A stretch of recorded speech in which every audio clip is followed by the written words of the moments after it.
Good morning all of you. आप सभी लोगों का बहुत बहुत स्वागत है। सब लोग हमारे साथ जुड़ जाइए। शायद नोटिफिकेशन नहीं पहुंचा है, लेकिन आप सब लोग जुड़िए फटाफट। बहुत अच्छे।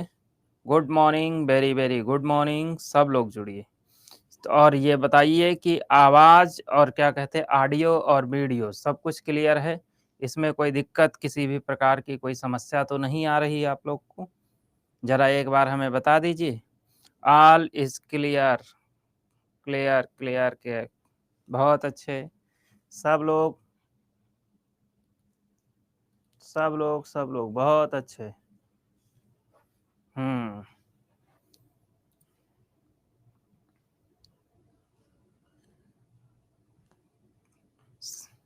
ठीक है।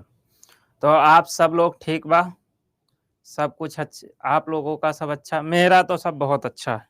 आप लोगों का भी अच्छा होना चाहिए, और आप लोगों के अच्छे के लिए ही सब कोशिश की जा रही है।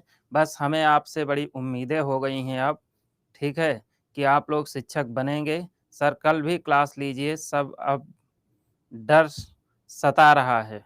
मैं क्या बताया हूँ कि आप डरो मत। आप कुछ भी डरने की आपको कोई आवश्यकता नहीं है। आप केवल चीज़ों को समझो। बताने के लिए मैं खड़ा हूँ। मैं एक-एक चीज़ आपको बताने वाला हूँ। हर चीज़ ये मेरी रिस्पॉन्सिबिलिटी कि चीज़ों को समय रहते कैसे तैयार कराना है। ठीक है? 1-2 थोड़ी देर और हम आज आपका समय लेंगे 1-2 मिनट का। तो आप सभी लोगों के पास अड्डा 247 का ऐप इंस्टॉल ही है। इसके साथ-साथ बिहार अड्डा 247 जो यूट्यूब चैनल है, इसको सब्सक्राइब कर लो। देखिए यहाँ पे एक और बात तुमको आज बता दें, आप लोगों के लिए जितना मैंने कराया है, उसी के आस-पास के जो फिज़िक्स के क्वेश्चन हैं, वो आज से 3 आज यानी कि 3 पीएम पे हम आप लोगों के लिए मैराथन लेंगे। मैराथन ये किस बात की है? इस बात की नहीं है मैराथन कि हम लिए और चले गए। ये मैराथन इस बात की है कि जो आपको थ्योरी पढ़ाया गया है, उसी से रिलेटेड जो आपके एमसीक्यूज़ बनते हैं, वो सभी इस क्लास में कराए जाएँगे। अब जायज़-सी बात है, आपका समय कम है, तो हमको भी ज़्यादा मेहनत करना पड़ेगा, आपको भी ज़्यादा मेहनत करना पड़ेगा। तो इसका समय क्या है? सर आप बायोलॉजी करा रहे थे। हाँ, लेकिन बायोलॉजी करा रहे थे, लेकिन अब इसको इस वीक से मैं चेंज कर दूँगा। इसलिए चेंज कर दूँगा क्योंकि यहाँ पे जो आपको पढ़ाया जा रहा है फिज़िक्स, उसी का यहाँ पे एमसीक्यू कराया जाए। तो इसलिए लापरवाही नहीं। फिर आप हमें रिस्पॉन्सिबल मत ठहराइएगा, फिर आप क्या कहते हैं, किसी और को रिस्पॉन्सिबल मत ठहराइएगा। देखिए क्या होता है, ये आपका नहीं, ये ह्यूमन नेचर होता है बेटा। जब हम कहीं पे कोई भी दिक्कत होती है हमारे साथ, तो हम बेसिकली क्या करते हैं, सामने वाले पे अपना चीज़ थोपने की कोशिश करते हैं, सामने वाले पे डालने की कोशिश करते हैं। लेकिन बेटा हमेशा जब कोई ऐसी बात होती है, तो कभी अपने दिल पे हाथ रख के पूछो कि हमने क्या किया है, तो उसका सही आंसर आता है।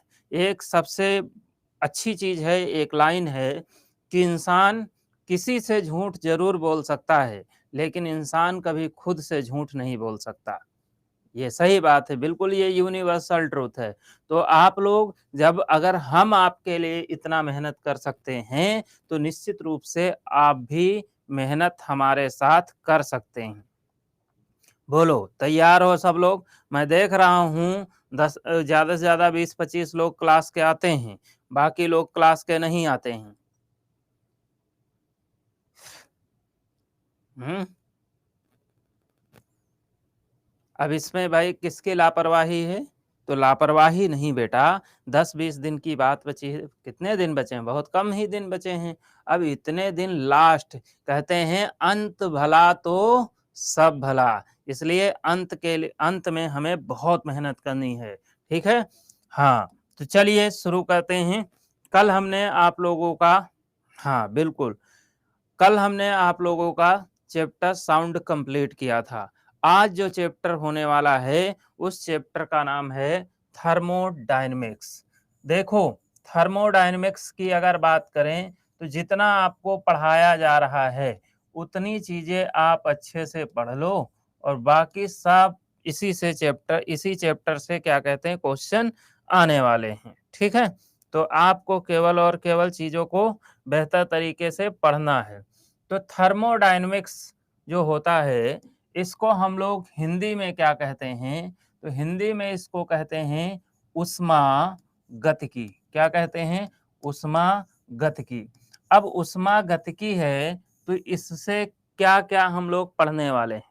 तो बेसिकली अगर देखा जाए, ध्यान से सुनिएगा, इसमें दो चीजों के बारे में हमें पढ़ना होता है। एक तो ऊष्मा के बारे में पढ़ना होता है, दूसरा हमें ताप के बारे में पढ़ना होता है। एक ऊष्मा के बारे में पढ़ना होता है, दूसरा ताप के बारे में हमें पढ़ना होता है। अब ऊष्मा सबसे पहले, यानी कि हम भी जो डिस्कशन करने वाले हैं वो किससे रिलेटेड डिस्कशन करने वाले हैं? तो सबसे पहले हम लोग डिस्कस करेंगे किसके बारे में? तो डिस्कस करने वाले हैं हम लोग सबसे पहले यानी कि हीट के बारे में। तो हमारी जो आज की हेडिंग है, पहली हेडिंग है, उसका नाम है हीट। हीट यानी कि ऊष्मा। अब ऊष्मा की अगर हम डेफिनेशन देखें, क्लास 23 तक चलेगा गाइस। हाँ, बिल्कुल, बिल्कुल। आप लोग क्या कहते हैं, सब कुछ देखिए, मैं ये कह रहा हूँ कि आप लोग केवल और केवल फ़ोकस कीजिए इस वक़्त पढ़ने पे, जो पढ़ाया जा रहा है।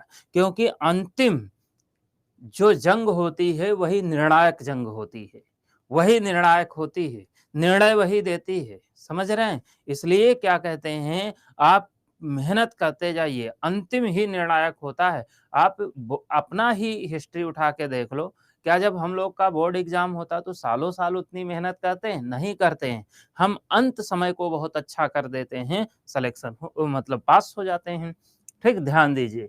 तो हीट अब बिल्कुल पूरी तरीके से आप सभी लोग क्या कहते हैं, यहाँ पे कंसंट्रेट करिए, कमेंट में कंसंट्रेट मत करिए क्योंकि अब कमेंट में लूंगा नहीं। हीट, हीट क्या होता है? तो हीट का मतलब होता है ऊष्मा। एक बार हमने क्लास में एक बच्चे से पूछा कि बेटा ऊष्मा की परिभाषा क्या होती है? तो उसकी डेफिनेशन जब उसने जो बताई थी, वो मैं जब सोच लेता हूँ उसके बारे में मुझे हंसी आने लगती। तुमको बताऊंगा तुम भी हंसोगे। उससे जब मैं उस वो खड़ा हुआ बड़े कॉन्फिडेंस के साथ क्लास में, कहा सर हीट की डेफिनेशन हम बताएंगे। हम कहे बताओ बाबू। तो उसने कहा सर, अगर किसी को देखकर गर्माहट महसूस हो तो वो ऊष्मा कहलाती है। अब बताओ बाबू, ये कोई डेफिनेशन है? किसी को देखकर गर्माहट महसूस हो तो ऊष्मा है। तो आप देखिए, हमको भी इस बात से हंसी आती है। देखिए, लेकिन फिर मैंने उसे करेक्ट किया। हमने कहा बेटा देख कर नहीं, अगर किसी वस्तु को हम छूते हैं और उससे गर्माहट महसूस होती है तो ऊष्मा है। क्या है? अगर छू कर गर्माहट महसूस हो तो ऊष्मा है, देख कर गर्माहट नहीं। ठीक है, तो देखिए, अब आप सोच रहे होंगे सर ये कौन सी डेफिनेशन होती है? तो क्या है, इजी टू वे में हमें चीजें सीखनी, इतना हमारे दिमाग में है।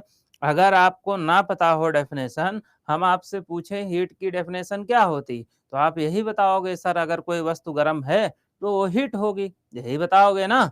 तो देखिए, इससे हम एग्जैक्ट डेफिनेशन कैसे निकालते हैं। मान लेते हैं ये बाबू कोई वस्तु है। अब ये कोई वस्तु है तो जायज सी बात है, इसका पहले टेम्परेचर क्या था? 0 हुआ करता था। ठीक, पहले टेम्परेचर 0 था, तब ये गर्म नहीं थी। ठीक है, पहले टेम्परेचर क्या था? 0 था, तब ये गर्म नहीं थी। फिर ये क्या होने लगी? गर्म होने लगी। तो जायज सी बात इसका टेम्परेचर बढ़ा होगा, बढ़ा होगा, यानी कि T0 से टेम्परेचर T1 हो गया होगा। और जब इसका टेम्परेचर बढ़ा तब तक तुम इसे छू लिए तो ये तुमको बहुत गरम गरम महसूस हुई। तो जो तुमको महसूस हुआ, इन दोनों के बीच का डिफरेंस ही तो तुम्हें महसूस हुआ, यही तो महसूस हुआ। यानी कि अगर हम डेफिनेशन देखें हीट की, तो हीट की डेफिनेशन होती है difference between two temperature is called heat. यानी कि जो दो ताप होते हैं, उन दो तापों का अंतर क्या कहलाता है? ऊष्मा कहलाता है। यही तो होगा डेफिनेशन। बोलो, यहाँ तक क्लियर है? तो यहाँ पे अगर देखें तो हीट की डेफिनेशन बहुत ही सिंपल है। हीट की डेफिनेशन की अगर बात करें तो हम ये कह सकते हैं कि दो तापों का अंतर जो है उसी को हम लोग क्या कहेंगे, उष्मा कहेंगे। दो तापों का अंतर जो है उसको उष्मा कहेंगे और दो तापों के अंतर को हम लोग तापांतर कहते हैं। क्या कहते हैं? तापांतर कहते हैं। यानी कि जो तापांतर होता है वही क्या होता है, हीट होता है। Difference between two temperature is called heat. अब देखो हीट की यूनिट के बारे में देखते हैं जरा। हीट की यूनिट की अगर हम बात करें तो हीट की यूनिट 3 होती हैं। एक हीट की यूनिट होती है कैलोरी, दूसरी हीट की यूनिट होती है जूल और तीसरी हीट की यूनिट होती है अर्ग। क्या होता है बालक? अर्ग। तो हिंदी में इसको हम लिख देते हैं क्योंकि हो सकता है ना पढ़ने में आए, तो हिंदी में इसे अर्ग कहते हैं, इंग्लिश में भी अर्ग कहते हैं। क्योंकि हमने आप लोगों को बताया है कभी भी किसी का नाम लैंग्वेज बदलने से नहीं बदलता। तो ये अर्ग, इसके 3 मात्रक होते हैं। कितने मात्रक होते हैं? 3 मात्रक होते हैं अर्ग। अब एक क्वेश्चन पूछता है कि 1 जूल में कितने अर्ग होते हैं? ये पूछा गया क्वेश्चन है बालक शिक्षक भर्ती में। तो 1 जूल में 10 टू दी पावर 7 अर्ग होते हैं। कितने होते हैं? 10 टू दी पावर 7 अर्ग होते हैं। ये आपको क्या रखना है? याद रखना है। अब हम आते हैं थोड़ा हीट के बारे में समझते हैं। हीट से रिलेटेड और कैसे क्वेश्चन आप लोगों में बनते हैं। तो हीट जो है वो एक प्रकार की ऊर्जा है, यानी कि एक प्रकार का एनर्जी है। और ये हमें पता होता है कि एनर्जी जो होता है उसका क्या होता है, हाई टू लो की ओर क्या होता है, फ्लो होता है। ये बात जानते हो ना आप लोग कि एनर्जी जो है वो हाई टू लो क्या होती है, फ्लो होती है। तो अगर ऊर्जा के फ्लो, हम इस हीट का फ्लो देखें तो सबसे पहली चीज आप लोग ये जान लीजिए इसका फ्लो होगा किसमें किसमें। तो अगर इसके फ्लो की हम बात करें, जरा ये वाला आंकड़ा यहाँ पे लिख देते हैं ताकि इधर बोर्ड पूरा यूज कर सकें। तो यहाँ पे अगर हम देखें तो 1 जूल बराबर हो जाएगा कितना, 10 टू दी पावर 7 अर्ग। ठीक। अब अगर हम देखें, ध्यान दीजिएगा, अगर ये हम देखें कि हीट जो है वो किसमें किसमें फ्लो हो सकती है। तो हीट एक होते हैं कंडक्टर। क्या होते हैं? कंडक्टर। अब कंडक्टर कौन होते हैं ये भी जानने की जरूरत है। तो कंडक्टर की अगर हम बात करें तो सबसे पहले हम जानते हैं मेटल्स के बारे में। मेटल्स यानी कि जिसको हम लोग कहते हैं धातु। क्या कहते हैं? धातु। धातु जानते हो बालक? हैं? धातुओं के बारे में आपको पता है? धातुओं के लिए ये कहा जाता है कि जो धातुएं होती हैं वो उष्मा और विद्युत की सुचालक होती हैं। यानी कि all metals are good conductor of heat and electricity. यानी कि ये उष्मा और विद्युत की क्या होती हैं? सुचालक होती हैं। तो धातुएं जो होती हैं क्या होती हैं? Good conductor, good sorry good conductor of heat. यानी कि हम ये कह सकते हैं ये उष्मा की सबसे अच्छी सुचालक होती हैं। अगर हम उष्मा की अच्छी सुचालक हैं तो जायज सी बात है इसमें हीट का एक्सपेंशन होता होगा, यानी कि उष्मीय प्रसार होता होगा। तो जितनी मेटल्स होती हैं उनमें सब में उष्मीय प्रसार होता है, हीट एक्सपेंशन जिसको कहा जाता है। और अगर किसी में हीट एक्सपेंशन होता है तो उसमें बाबू लीनियर एक्सपेंशन यानी कि रेखीय प्रसार भी होता है। क्या होता है? रेखीय प्रसार भी होता है, लीनियर एक्सपेंशन। और अगर किसी में लीनियर एक्सपेंशन होता है तो उसमें आयतनात्मक प्रसार होता है, वॉल्यूम एक्सपेंशन। अभी हम इसको डिटेल में समझाएंगे कि कैसे ये चीजें लागू होती हैं। आयतनात्मक प्रसार, अब देखो जैसे बताने का मतलब क्या है, इसका मतलब क्या समझाते हैं। ठीक, जैसे जब किसी मेटल को आप हीट करते हो तो उसमें हीट एक्सपेंशन कैसे होता है। जैसे मान लो ये जो है मार्कर, ये मेटल का बना है। अब इसका हम अगला हिस्सा हीट करना शुरू किए, हमने गरम करना शुरू किया। तो ये जब अगर मेटल का होगा तो अगला हिस्सा जब हम गरम करेंगे तो यही नहीं गरम होगा, यहाँ तक पूरा यहाँ गरम हो जाएगा जहाँ तुम पकड़े होगे। होता नहीं होता है। इसका मतलब है ऊष्मा फैल रही है, फैल रही नहीं फैल रही, तो उसी को हम कहते हैं ऊष्मीय प्रसार। और अगर किसी में ऊष्मीय प्रसार होता है तो उसमें रेखीय प्रसार होता है। रेखीय प्रसार क्या होता है ये बता देते हैं। रेखीय प्रसार डायमेंशनल होता है, हालांकि ये इंजीनियरिंग का टॉपिक है कि कैसे डायमेंशन में प्रसार होता है, लेकिन इतना जान लीजिए अगर कोई चौकोर वस्तु है तो उसमें डायमेंशंस होती हैं, डायमेंशन में प्रसार होती है। या ज्यादा दिमाग इंजीनियरिंग का ना लगाओ, देसी दिमाग लगाओ, अपना बिहारी दिमाग लगाओ। इतना केवल याद रखना है कि अगर उसमें प्रसार हुआ तो उसमें रेखीय प्रसार होगा, ये याद रखो। और रेखीय प्रसार होता है तो आयतनात्मक प्रसार होता है।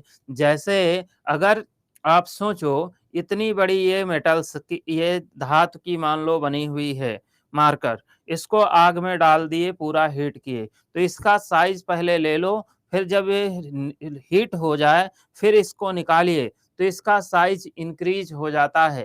तो यानी कि इसका आयतन आयतन क्या होता है, बढ़ता है। इसका आयतन क्या होता है, ठीक। तो इसका आयतन क्या होता है, बढ़ता है। समझ में आई बात। तो इसका वॉल्यूम क्या हो जाएगा, बढ़ जाएगा। यहां तक क्लियर है, बोलो कोई दिक्कत यहाँ पे किसी को। अरे बालक, वो जूल का मान कैलोरी में होता है, कैलोरी वाला 4.186, ठीक, राउंड अप करके 4.2। थोड़ा वेट करो बालक, हर चीज पे आएंगे, लेकिन क्या कहते हैं, ऐसे अगर आप सोचोगे सब चीज सभी एक ही जगह हो जाए तो कैसे पॉसिबल होगा।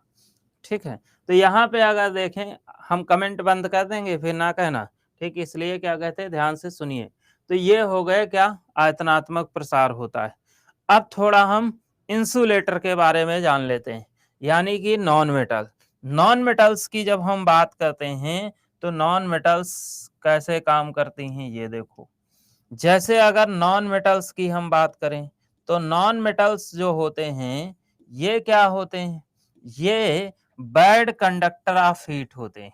क्या होते हैं, bad conductor of heat, bad conductor of heat, यानी कि ये उष्मा और विद्युत के कुचालक होते हैं। नॉन मेटल्स की अगर बात करें तो जान लीजिएगा, जैसे मेटल्स का एग्जाम्पल अगर हम देखें तो मेटल्स के एग्जाम्पल क्या हो सकते हैं। मेटल्स के एग्जाम्पल आपका आयरन हो सकता है, आपका एल्युमिनियम हो सकता नहीं हो सकता है। इसके अलावा आपका कॉपर हो सकता है। ये सब क्या है, मेटल्स हैं। इसके अलावा ले लो तो सिल्वर भी हो सकता है। ये सब क्या होते हैं, मेटल्स होते हैं। अगर हम नॉन मेटल्स की बात करें तो नॉन मेटल्स के एग्जाम्पल क्या हो सकते हैं, ये जरा देखते हैं। नॉन मेटल्स में अपना कॉटन हो सकता है, कॉटन, रुई जानते हो, रुई एक नॉन मेटल्स है नहीं, नॉन मेटल्स है। इसके अलावा हम लोग वुड ले सकते हैं, यानी कि लकड़ी जो होती है उसके बाद उसको ले सकते हैं। ये भी क्या होती है, नॉन मेटल्स होती है, होती नहीं होती। इसके अलावा आप क्या कहते हैं, थर्माकोल ले सकते हो, ठीक, थर्माकोल ले सकते हो। इसके अलावा आप अगर देखो तो आप बैकेलाइट प्लास्टिक ले सकते हो, यहीं पे लिख देते हैं प्लास्टिक। तो ये भी, ये सब क्या है, ये सब नॉन मेटल हैं। अब आप सोचो, लकड़ी का एक डंडा लो, उस लकड़ी के डंडे को अगर आप अगला सिरा गर्म करो, उसका, उस लकड़ी के डंडे का अगला सिरा गर्म करो तो क्या उसका पिछला सिरा गर्म होगा, बोलो। अगला जलना शुरू हो जाएगा लेकिन पिछला गर्म नहीं होगा, बोलो। सही बात है ना, यही होगा, होगा नहीं होगा। ठीक है, अब इनसे रिलेटेड क्वेश्चन क्या आते हैं, क्वेश्चन जरा समझो, क्योंकि आज जमाने में तुमको बता दें लॉजिकल क्वेश्चन पूछते हैं, फैक्ट बेस्ड क्वेश्चन नहीं पूछा जाता है।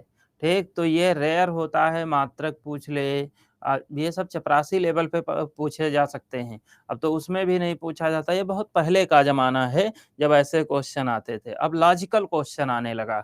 अब क्वेश्चन देखो, आप सबने हाई स्कूल में ये क्वेश्चन पढ़ा होगा। क्वेश्चन पूछता है कि केतली के हत्थे के ऊपर बेंत का आवरण चढ़ाया जाता है। केतली जानते हो बाबू? हम्म, केतली, बेंत जानते हो? केतली तो सब जानते होंगे, बेंत, बेंत की बात कर रहे हैं। बेंत जानते हो? Good performance. बेंत टी पॉट कहाँ होता है? बेंत जो समझावन लाल होते हैं, जिनके वजह से आप यहाँ तक पहुँचे हो, जो पहले आचार्य जी लेकर चलते थे। हाँ, ठीक है। कि बाँस जैसा होता था, उसको फ्लेक्सिबल इतना कि ऐसे मोड़ दो, टूटता नहीं था। उसी से क्या कहते हैं, तुमको समझाया गया है, तब यहाँ तक आप पहुँचे हो। तो देखिए, चलिए क्वेश्चन देखते हैं। तो कहता है केतली के ऊपर बेंत का आवरण चढ़ाया जाता है। तो केतली है और इसके ऊपर किसका आवरण होता है? ठीक, बेंत। अब केतली के ऊपर नहीं होता है, ये भी याद रखिएगा। केतली के हैंडल पे ये चढ़ाया जाता है, समझे? तो बेंत क्या है? बेंत है लकड़ी। क्या होता है? लकड़ी होता है। और अगर इसका आवरण क्यों चढ़ाया जाएगा? और केतली जो होती है वो एल्युमिनियम की बनी होती है। तो एल्युमिनियम जो है वो गुड कंडक्टर ऑफ हीट होता है। क्या है? गुड कंडक्टर ऑफ हीट होता है। ठीक है, तो यहाँ पे गुड कंडक्टर ऑफ हीट है, तो यहाँ पे ध्यान दीजिएगा। अब गुड कंडक्टर ऑफ हीट होने के कारण केतली को जब आप रखेंगे चूल्हे पे, तो केतली जो होगा वो हीट हो जाएगा बाबू। और लेकिन अगर क्या कहते हैं, आप लकड़ी का उस पे लेयर चढ़ा दिए, तो वो बैड कंडक्टर होगा। बैड कंडक्टर होने के कारण, बैड कंडक्टर होने के कारण ये गर्म नहीं होगा, आपके हाथ जलने से बच जाएंगे। तो क्वेश्चन पूछता है केतली के हत्थे के ऊपर बेंत का आवरण चढ़ाया जाता, क्यों? इसलिए चढ़ाया जाता है ताकि के बेंत उष्मा का कुचालक होता है, कुचालक होने के कारण वह गर्म नहीं होता है। ये इसका क्या होगा? आंसर होगा। समझ में आई बात? बोलो। सर चाय बनाने वाले पैन भी तो हैं। अरे अभी उस पे भी आएंगे, चलो भाई पैन पे आ जाते हैं। इन एक तो तुम लोग इच्छाधारी हो, ये मैं जानता था इच्छाधारी हो, लेकिन इतने बड़े इच्छाधारी हो ये मैं नहीं जानता था। ठीक है, देखिए, चलो पैन पे आ जाते हैं।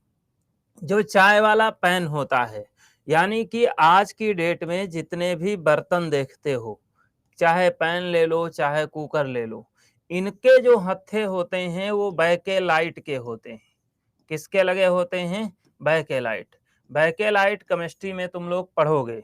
जब फिनॉल और फॉर्मेल्डिहाइड को सोडियम हाइड्रोक्साइड की प्रेजेंस में हीट करते हैं, तब बैकेलाइट तैयार होता है। ये इसका क्या होता है? कंस्टिट्यूट फार्मूला होता है। तो बैकेलाइट की अगर बात करें तो ये है क्या? ये एक प्रकार का कृत्रिम प्लास्टिक होता है। क्या होता है? कृत्रिम प्लास्टिक होता है। तो अगर यहाँ पे देखा जाए, कृत्रिम का मतलब आर्टिफिशियल प्लास्टिक, तो ये कृत्रिम प्लास्टिक होने के कारण ये क्या है? ये तो बैड कंडक्टर ऑफ हीट हो गया ना, यानी कि उष्मा का क्या हो गया? कुचालक हो गया। तो ये क्वेश्चन भी पूछता है कि बर्तनों के हत्थे बैकेलाइट के लगाए जाते हैं, क्यों? इसलिए लगाए जाते हैं ताकि बैकेलाइट के लगाए जाते हैं क्योंकि वो उष्मा के कुचालक होती है। समझ में आई बात? बैड कंडक्टर ऑफ हीट होती है।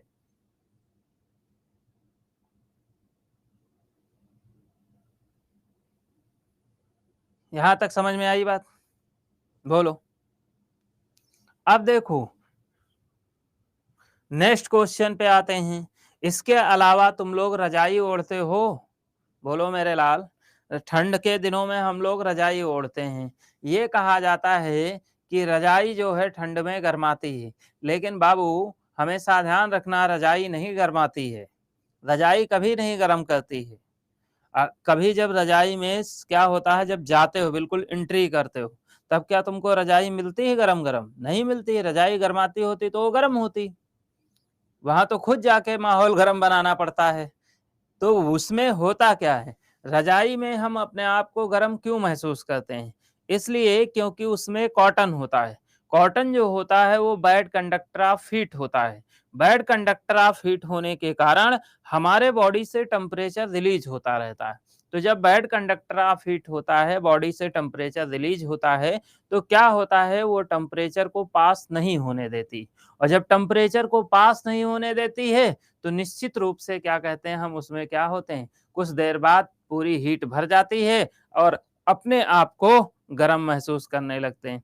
हमारे स्किन के फैट के कारण, केवल स्किन के फैट के कारण गर्मी अंदर नहीं होती है, बायोलॉजी बताएँगे बहुत सारे कारण होते हैं जो गर्मी होती है। ठीक? समझ रहे हो? हाँ, इसलिए क्या कहते हैं, और एडवांस ज्ञान लेके चलोगे तो मामला क्या होगा, गड़बड़ा जाएगा। याद रखना, ओवर कॉन्फिडेंस ज़्यादा जो होता है ये ले डूबता है। इसलिए ओवर कॉन्फिडेंस क्या कहते हैं, बचा के रखें उसको, इस वक़्त क्या कहते हैं, त्याग कर दें। नहीं त्याग हो रहा तो कोसी चले जाओ, एक डुबकी लगाओ, पंडित जी को संकल्प कर दो। ठीक? देखो, तो यहाँ पे ये 3 क्वेश्चन आपके ये हो गए, समझ में आई बात? ठीक? नेक्स्ट क्वेश्चन पे चलो आ जाते हैं। नेक्स्ट क्वेश्चन पे अगर आए तो क्वेश्चन पूछा जाता है क्या? अगला क्वेश्चन पूछा जाता है, ध्यान से सुनना, थर्माकोल से रिलेटेड बता देते हैं। जैसे आज की डेट में पूरे ईवीएस में पढ़े होंगे, हमारे पूरे इकोसिस्टम के लिए एक क्या कहते हैं सबसे बड़ी समस्या थी। क्या समस्या बन रही, वो है ग्लोबल वार्मिंग की। उसके लिए कहा जा रहा कि पेड़ों को लगाइए। ग्लोबल वार्मिंग यानी कि इस अर्थ का टेम्परेचर इंक्रीज करने में कई लोग, कई फैक्टर जिम्मेदार हैं। जैसे जो हम लोग एसी का प्रयोग करते हैं, ये भी एक फैक्टर रिस्पॉन्सिबल है। तो एक समय ऐसा आएगा जब हम लोग के घर एटमॉस्फेरिक रेजिस्टेंस हुआ करेंगे, यानी कि ना तो ठंडी में ठंडाएंगे, ना तो गर्मी में गरमाएंगे। कैसे बाबू? देखो, ये टेक्नोलॉजी आ भी गई, कई जगह यूज भी होने लगी। जैसे मान लो आपका ये घर है, अब दीवारें जो होती हैं वो डबल सोल की बनवाइए, डबल लेयर की, और इस डबल लेयर के बीच में डलवा दीजिए थर्माकोल। क्या डलवा दीजिए? थर्माकोल। अब थर्माकोल जब इसमें पड़ गया है बीच में, तो सूर्य भगवान जब इधर तप रहे हैं तो कितना भी तपें, क्योंकि थर्माकोल जो है वो तो बैड कंडक्टर ऑफ हीट है। बैड कंडक्टर ऑफ हीट होने के कारण हीट पास ही नहीं हो पाएगी, और जब हीट पास नहीं होगी तो क्या ये गरमाएंगे? बोलो भैया, नहीं गरमाएंगे। तो जब गरमाएंगे नहीं तो इसका एक इलाज हो जाएगा। कहने का मतलब थर्माकोल जो है वो बैड कंडक्टर होने के कारण हीट को पास नहीं होने देता है। यहाँ तक क्लियर? कोई डाउट? अब देखो, हीट, एक चीज और ध्यान देना, हमने अभी डेफिनेशन जब आप लोगों को बताया है, तो हीट की डेफिनेशन क्या बताया है? तापांतर, यानी कि डिफरेंस बिटवीन टेम्परेचर, यही बताया है ना। तो देखिए, अगर ऐसा भी हो सकता है ये डिफरेंस माइनस में हो, तो गर्म की जगह ठंडी हो सकती है। तो हीट का मतलब यही नहीं होता कि केवल गर्म हो, हीट का मतलब ठंडे भी होता है। तापांतर एग्जैक्ट मतलब क्या होता है? दो तापों का अंतर होता है। यानी कि जो क्या कहते हैं, अब माइनस में भी हो सकता है, वो प्लस में भी हो सकता है। माइनस में होगा तो वो ठंडा लगेगा, प्लस में होगा तो वो गर्म लगेगा, इतना ही फर्क होता है। अब जैसे एक क्वेश्चन तुम लोगों को, नेक्स्ट क्वेश्चन क्या पूछा जाता है, जैसे नेक्स्ट क्वेश्चन पूछता है कि सर्दियों के दिनों में दो वस्तुएं हैं। एक वस्तु ये है जिसका दोनों का आकार सेम है, दो वस्तुएं हैं दोनों का समान आकार है। अब इसको सर्दियों के दिनों में छुआ जाता है। कहते हैं, लेकिन ध्यान रहे, एक किसकी है? लोहे की वस्तु है, और दूसरी किसकी है? लकड़ी की है। अब कहा जा रहा है, क्वेश्चन सुनना, क्योंकि क्वेश्चन लिख नहीं रहे हैं तो ध्यान से सुनिएगा।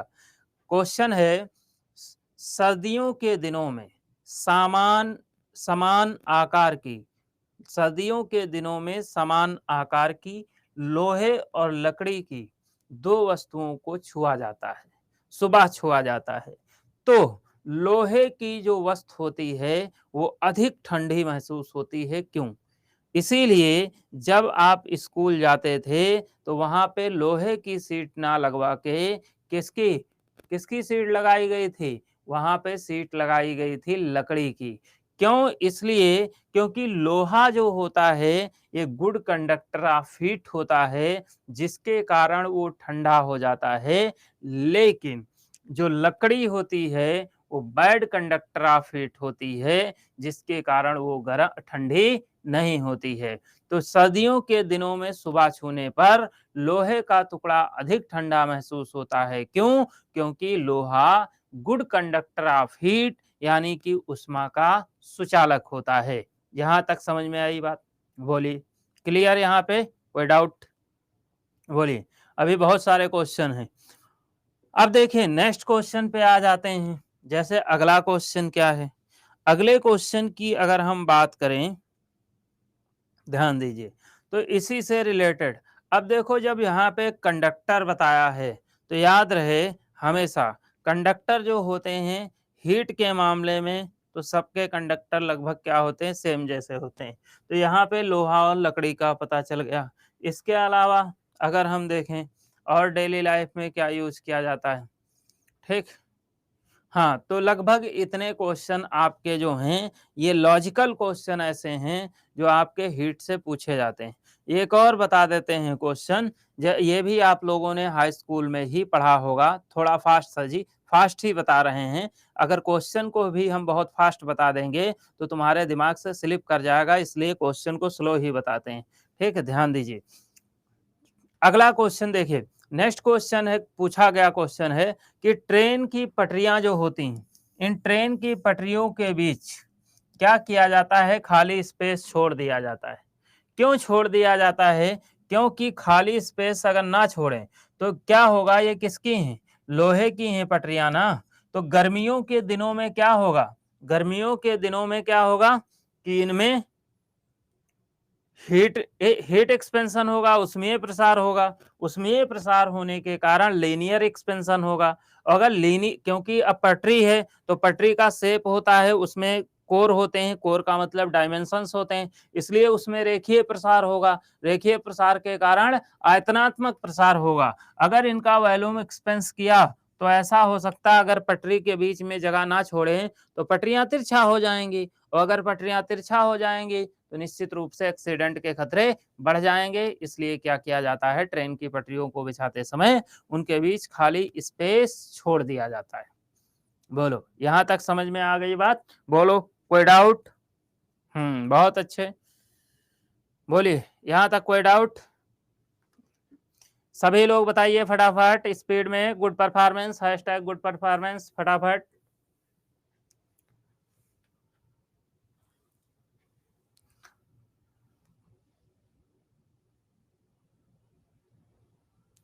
क्षितिज सिंह जी, बिल्कुल नहीं। क्या बिल्कुल नहीं? बिल्कुल नहीं समझ में नहीं आया है या बिल्कुल डाउट नहीं है? बहुत अच्छे। चलिए, अब देखो नेक्स्ट पे आ जाते हैं अपने लोग। नेक्स्ट पे अगर बात करें तो देखिए, अब इससे रिलेटेड दो तीन और चीजें पूछी जाती हैं जो मुझे उम्मीद है तुम लोगों को पता होगा। ठीक है, ध्यान दीजिएगा। क्वेश्चन, जैसे एक क्वेश्चन पूछ लिया जाता है, सब्लिमेशन। सब्लिमेशन, सब्लिमेशन को क्या होता है? हिंदी में इसको कहते हैं ऊर्ध्वपातन। क्या कहते हैं? ऊर्ध्वपातन। दूसरा एक होता है बॉइलिंग पॉइंट।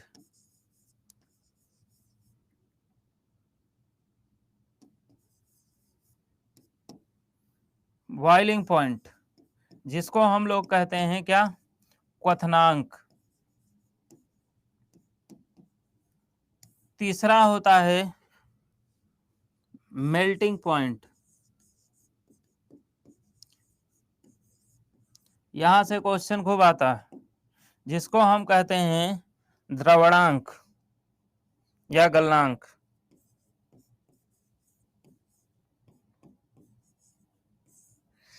ठीक है, अब जरा इन चीजों को समझ लीजिए, मैं बता देता हूँ। एक एक लाइन में ये चीजें हैं जो तुम लोग को आती भी हैं। देखिए, ध्यान से सुनिएगा। देखिए, सब्लिमेशन का मतलब क्या है? सब्लिमेशन का मतलब होता है किसी भी चीज का द्रव से गैस में, ठोस से गैस में बदलना। यानी कि जब कोई सॉलिड सीधे किस में कन्वर्ट होती हो, गैस में कन्वर्ट होती हो, तो उसी विधि को सब्लिमेशन कहा जाता है, ऊर्ध्वपातन कहा जाता है। जैसे एग्जाम्पल की अगर हम बात करें तो इसका एग्जाम्पल हो सकता है कपूर का जलना। जब कपूर जलाते हो तो कपूर ठोस होता है और सीधे किस में बदलता है? गैस में। तो ये क्या हो गया? ये हो गया बच्चा क्या? सब्लिमेशन का उदाहरण। बहुत अच्छे। क्वथनांक क्या होता है? Boiling point. यानी कि ये कहा जाता है वह ताप जिस पर कोई द्रव उबलना शुरू हो जाए, उसी को क्वथनांक कहते हैं। तो क्वथनांक जो बॉइलिंग पॉइंट होता है वो 100 डिग्री सेल्सियस होता है। कितना होता है? 100 डिग्री सेल्सियस होता है, याद रखिएगा। ठीक। मेल्टिंग पॉइंट का मतलब क्या होता है? गलनांक। तो ये पूछता है कि वह ताप कौन सा है जिस पर कोई वस्तु गलना शुरू हो जाती है। तो गलना शुरू हो जाती है तो उसका मतलब वो गलती है 0 डिग्री सेल्सियस। ठीक। ठीक है। ये होता है गलनांक। गलनांक का ताप जो होता है वो भी बाबू 0 डिग्री सेल्सियस ही होता है, ये भी याद रखिएगा। 0 डिग्री सेल्सियस ही गलनांक होता है, ये बात विशेष तौर से आप लोग याद रखिएगा, समझे? इससे कम अगर देखें तो गलनांक नहीं होता। क्वेश्चन क्या पूछता है ये बता देते हैं। क्वेश्चन पूछता है बर्फ किस ताप पर गलना शुरू हो जाती है। ये क्वेश्चन ऐसा है जिसको 99% लोग गलत कर देते हैं। ठीक, हमेशा याद रखिएगा, बर्फ जो है वो 0 डिग्री सेल्सियस पर क्या होती है? गलना शुरू हो जाती है। और बर्फ 0 डिग्री सेल्सियस पे जमती भी है, ये भी जान लीजिएगा। नहीं, बर्फ 0 डिग्री सेल्सियस पे जमना भी शुरू होती है और बर्फ 0 डिग्री सेल्सियस पर गलना भी शुरू होती है। ये दोनों बातें आप विशेष तौर से अपने दिमाग में क्या रखिएगा? याद रखिएगा। समझ में आई बात? हाँ, तो 0 डिग्री सेल्सियस पे गलना भी शुरू होती है और 0 डिग्री सेल्सियस पे बर्फ की अगर हम बात करें तो वो जमना भी शुरू होती है। ये दोनों बातें क्लियरली अपने दिमाग में सेट रखिएगा। तो बर्फ कितने डिग्री सेल्सियस पे गलना शुरू कर देती है? तो 0 डिग्री सेल्सियस पे। यहां लिख सकते हैं बर्फ का गलना। ये क्वेश्चन जब आता है तो अच्छे अच्छे की बैंड बज जाती। ठीक, क्योंकि फ्रीजिंग पॉइंट जो होता है वो 0 डिग्री सेल्सियस होता है। तो लोगों को ये लगता है 0 डिग्री सेल्सियस फिर मेल्टिंग कैसे हो सकता है? ठीक है, यानी कि गलना कैसे शुरू कर सकती, इसलिए गलत होता है। नेक्स्ट, नेक्स्ट पे आ जाते हैं बाबू लोग, सभी लोग ध्यान दो। अब थोड़ा जैसे डिग्री सेल्सियस की बात कर रहे हैं तो ताप की बात कर लेते हैं। ताप यानी कि टेम्परेचर के बारे में देख लें, टेम्परेचर क्या कहता है। टेम्परेचर की अगर हम बात करें, सॉरी, टेम्परेचर से पहले एक चीज और जान लीजिए, उससे भी एक क्वेश्चन पूछा जाता है, लॉजिकल बनता है क्वेश्चन, जिसको हम लोग कहते हैं गुप्त उष्मा। गुप्त उष्मा, इंग्लिश में लेटेंट हीट कहा जाता है। गुप्त उष्मा की अगर हम बात करें तो गुप्त उष्मा एक ऐसी, ध्यान दीजिएगा, गुप्त उष्मा जो होती है ये बहुत खतरनाक उष्मा होती है। गुप्त उष्मा की अगर बात करें तो बहुत खतरनाक उष्मा होती है। ये इतनी खतरनाक गुप्त उष्मा होती है कि एक, कहते हैं कि आ, 1 ग्राम, एक 10 ग्राम में 540 किलो कैलोरी इसमें उष्मा होती है। तो इससे गुप्त उष्मा की डेफिनेशन क्या है? डेफिनेशन की अगर बात करें तो इसकी एक प्रॉपर्टी वो याद रखिएगा, गुप्त उष्मा कभी भी किसी भी वस्तु के आकार व अवस्था परिवर्तन का विरोध करती है। इससे दो क्वेश्चन बनते हैं गुप्त उष्मा से। अब आकार व अवस्था परिवर्तन का विरोध करती है, यानी कि ना तो आकार बदलेगी गुप्त उष्मा, ना तो अवस्था बदलेगी। क्वेश्चन क्या पूछा जाता है? क्वेश्चन पूछा जाता है कि गिलास में पानी लिया गया, अब इस पानी में क्या किया गया कि बर्फ का टुकड़ा डाला गया। क्या डाला गया बालक? बर्फ का टुकड़ा। बर्फ जो होती है वो गुप्त उष्मा होती है, इसीलिए बर्फ को ज्यादा देर तक आप मुंह में नहीं रख सकते हो। कि रख सकते हो? बताओ। बर्फ को ज्यादा देर तक आप मुंह में नहीं रख सकते हो, ठीक? क्यों? तुरंत क्या कहते हैं, उगल दोगे आइस क्यूब को, क्योंकि वो लेटेंट हीट है, बर्दाश्त ही नहीं कर पाओगे, जल जाओगे। ठीक, तो यहाँ पे देखिए, जो लेटेंट हीट होती है वो हमेशा आकार व अवस्था परिवर्तन का क्या करती, विरोध करती। तो क्वेश्चन ये पूछा जाता है, हाँ, रिपीट तो कर दे। क्वेश्चन ये पूछा जाता है, अभी उस पे आएंगे 4 डिग्री, क्यों परेशान हो यार तुम लोग। देखिए क्वेश्चन क्या पूछा जाता है, क्वेश्चन पूछा जाता है कि पानी से भरे ग्लास में जब बर्फ का टुकड़ा डाला जाता है, तो पानी से भरे ग्लास में जब बर्फ का टुकड़ा डाला जाता है तो पानी के आयतन पर क्या प्रभाव पड़ता है। तो बर्फ जो होती है वो क्या होती है, गुप्त ऊष्मा। तो वो आकार और अवस्था परिवर्तन का क्या करती है, विरोध करती है। और अगर विरोध करती है तो इसके आयतन पर क्या प्रभाव पड़ेगा, बताओ भाई। अगर विरोध करती तो आयतन, इसके आयतन पर क्या प्रभाव पड़ेगा, तो इसका आयतन अपरिवर्तित रहेगा, इन यानी कि इसमें कोई चेंज नहीं होगा। तो इसका आकार व आयतन फिक्स, बदलता नहीं है। तो यहाँ पे ये क्वेश्चन बहुत पूछा जाता है, ठीक है, ये क्वेश्चन बहुत पूछा जाता है। तो कहा जाता है कि यानी कि इसके आयतन में कोई परिवर्तन नहीं होगा, ये आंसर होगा।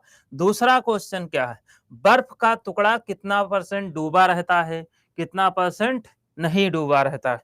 तो ये क्वेश्चन पूछता है, तो बर्फ का टुकड़ा 90% बर्फ का टुकड़ा डूबा रहता है, यानी कि 90% डूबा रहता है।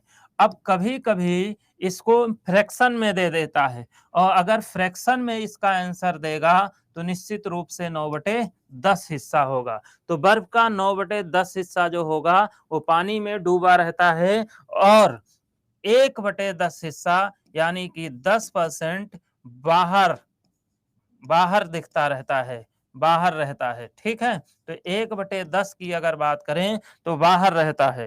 तो यहाँ पे कितना आ जाएगा, 1/10। तो कभी फ्रैक्शन वैल्यू इसकी पूछ लेता है और कभी इसका परसेंटेज। हालांकि आज तक जो एग्जाम में क्वेश्चन किया गया है, आज तक जो एग्जाम में क्वेश्चन किया गया है उसमें फ्रैक्शन वैल्यू ही पूछा गया है, कभी परसेंटेज नहीं पूछा गया है।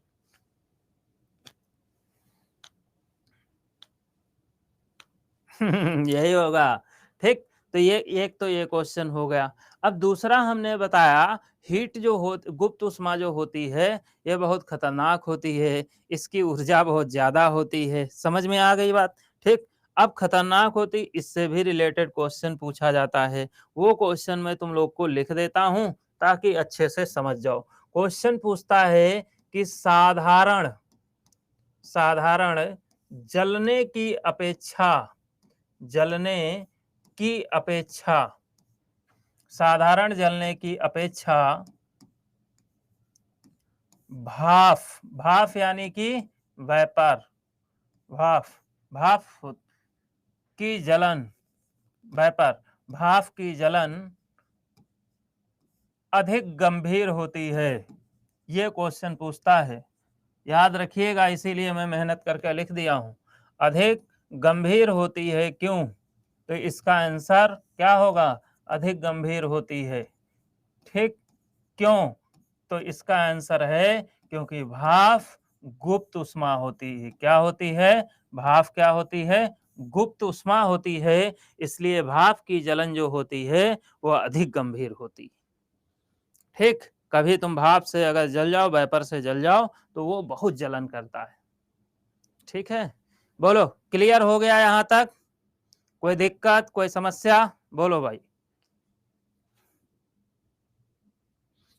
अरे आइस होती ही लेटेंट हीट है, इसमें क्या एक्सप्लेन करने वाली बात है।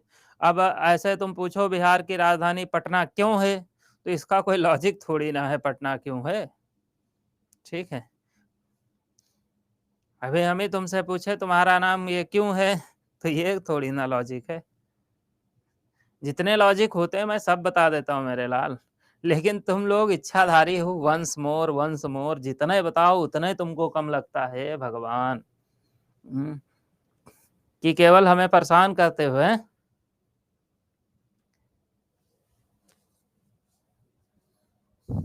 अब हमें बताओगे हर ठंडी चीज क्या कहते हैं, लेटेंट हीट नहीं होती, हमेशा याद रखिएगा। ठीक है, हर ठंडी चीज लेटेंट हीट नहीं होती। अब चलिए देखिए नेक्स्ट, नेक्स्ट पे आप टेम्परेचर बता देते हैं। आ जाओ बालक, टेम्परेचर के बारे में देख लेते हैं। टेम्परेचर की अगर हम बात करें तो टेम्परेचर क्या है ये जान ले।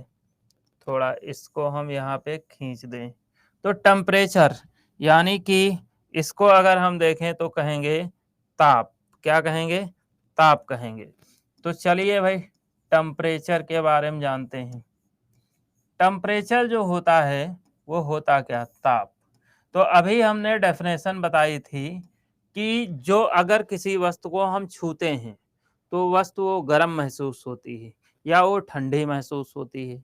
तो वो किसके कारण गर्म होती है? ताप के कारण ही तो गर्म होती है।